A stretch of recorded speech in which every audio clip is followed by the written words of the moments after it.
He was in constant touch that night with his national security team and kept up to date as the events as they were happening. When you say his national security team, he didn't talk to the Secretary of State, except for the one time when the first attack was over. He didn't talk to the Secretary of Defense.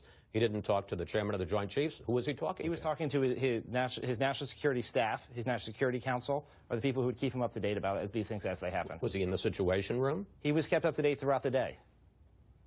Do you not know whether he was in the Situation Room? I don't remember what room the president was in on that night, and that's a largely irrelevant fact. Well, the point is, the question is, the premise of your question is that somehow there was something that could have been done differently, okay, that would have changed the outcome here. The Accountability Review Board has looked at this. People have looked at it. It's a horrible tragedy what happened, and we have to do is make sure it doesn't happen again. Here's the point, though. The ambassador goes missing. It ends up the first ambassador in more than 30 years is killed. 4 Americans, including the ambassador, are killed. Dozens of Americans are in jeopardy. The president at 4 o'clock in the afternoon says to the chairman of the Joint Chiefs, deploy forces. No forces are deployed.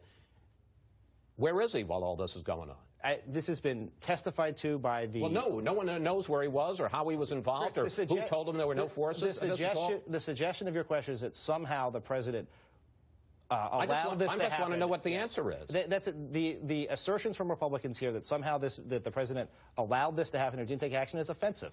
It is absolutely it's offensive premise, and there's no evidence to support it.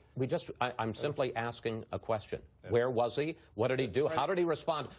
Who told him that you can't deploy forces, and what was his response to that? As I said to you, the president was in the White House that day. He was kept up to date by his national security team. He spoke to the Secretary of Defense and the chairman of the Joint Chiefs earlier, and the Secretary of State later, and as events unfolded, he was kept up to date.